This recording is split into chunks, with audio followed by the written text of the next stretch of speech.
चेहरे पर मास्क, आंखों में शर्म और लंगड़ाते हुए कदम। ये वो मौलाना है जिसने सीएम योगी की मां और गौ माता के बारे में अपशब्द कहे थे।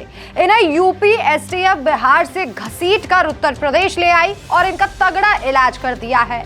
मौलाना की चाल तो देखिए, थाने तक लंगड़ाते हुए आ रहे हैं। ऐसा लग रहा है जैसे अच्छी खासी मेहमान नवाजी हुई है। खातिरदारी के बाद अब मौलाना माफी मांग रहे हैं, गिड़गिड़ा रहे हैं कि ऐसी गलती दोबारा नहीं होगी और कह रहे हैं कि साहब मेरे जैसी गलती कोई करे भी ना। दरअसल इन्होंने जोश जोश में आकर ऐसी बात कह दी थी जिसे सुनकर हर हिंदू का खून खौल उठा था। अपनी बात कहकर ये चूहे की तरह किसी बिल में घुस गए, बिहार में छिपकर बैठ गए। लेकिन इन्हें क्या पता था कि मौलाना को पाताल से भी निकाल कर लाया जाएगा और इनका तगड़ा इलाज किया जाएगा। सबसे हैरानी की बात तो यह है कि अब्दुल्ला सलीम का AIMIM से करीबी रिश्ता बताया जा रहा है।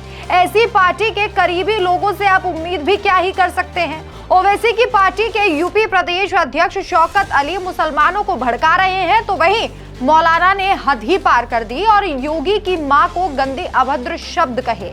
बस यूपी पुलिस का पारा चढ़ा और अब मौलाना की चाल बिगड़ गई है। यूपी एसटीएफ ने बिहार के पूर्णिया से इसे धर दबोचा और उत्तर प्रदेश ले आई। इस वीडियो के वायरल होने के बाद पूरी यूपी में आक्रोश फैल गया। अब मौलाना की अकड़ टूट गई है। गिरफ्तारी के बाद उसने माफी भी मांग ली। मौलाना अब्दुल सलीम ने हाथ जोड़कर कहा, मैं अब्दुल्ला अपने जुर्म को कबूल करता हूं। एक कॉन्फ्रेंस में मेरी स्पीच के दौरान सीएम योगी की माता के लिए मेरी जुबान से कुछ ऐसी गंदी बातें निकली जो नहीं निकलना चाहिए था। मैं हाथ जोड़कर अपनी गलती के लिए माफी मांगता हूं। मैं माफी मांगता हूं कि आगे से ऐसे मुझसे गलती कभी नहीं होगी। मैं तमाम साथियों को ये पैगाम देना चाहता हूं कि अपनी स्पीच में ऐसी बात ना कहें जिससे किसी व्यक्ति या धर्म को तकलीफ पहुंचे और आपसी माहौल बिगड़े। मैं अब्दुल्ला सलीम कासमी अपने एक जुर्म का एतराफ़ कर रहा हूं। 5 मई सन 2024 को जिला भागलपुर के एक बस्ती में मीरानचक में एक समाज सुधार तालीमी अवेयरनेस कॉन्फ्रेंस में मैं हाजिर हुआ था और उसमें मेरी स्पीच हुई थी। उसी बीच में मेरी जुबान से कुछ ऐसी गंदी बातें निकली। उत्तर प्रदेश के सीएम साहब के माता के लिए जो मेरी जुबान से नहीं निकलना चाहिए था। मैं अपनी इस गलती का बिल्कुल हाथ जोड़कर अपना एतराफ़ करता हूं और अपनी इस माफ़ी मांगता हूं कि आइंदा से ये गलती मुझसे नहीं होगी।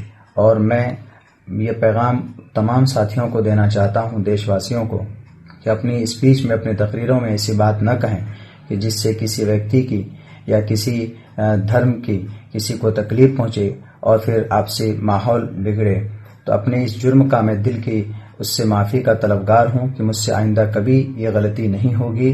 और मैं खुसूसन उत्तर प्रदेश के सीएम साहब से भी माफ़ी का तलबगार हूं कि मेरी जात से कोई तकलीफ पहुंची है तो हमें माफ फरमा दें। अब माहौल बिगड़े ना बिगड़े, लेकिन मौलाना साहब की चाल जरूर बिगड़ गई है। अगर अकल होगी तो ऐसे लोगों को समझ आ गया होगा कि योगी के खिलाफ, गौ माता के खिलाफ या किसी भी महिला के खिलाफ कुछ भी कहा तो आपकी चाल भी इसी तरह बिगड़ सकती है। क्या ओवैसी साहब अब कुछ बोलेंगे, चूंकि इनका रिश्ता AIMIM से बताया जा रहा है। इस खबर पर आपकी क्या राय है? अपनी राय कमेंट करके जरूर बताएं। नमस्कार।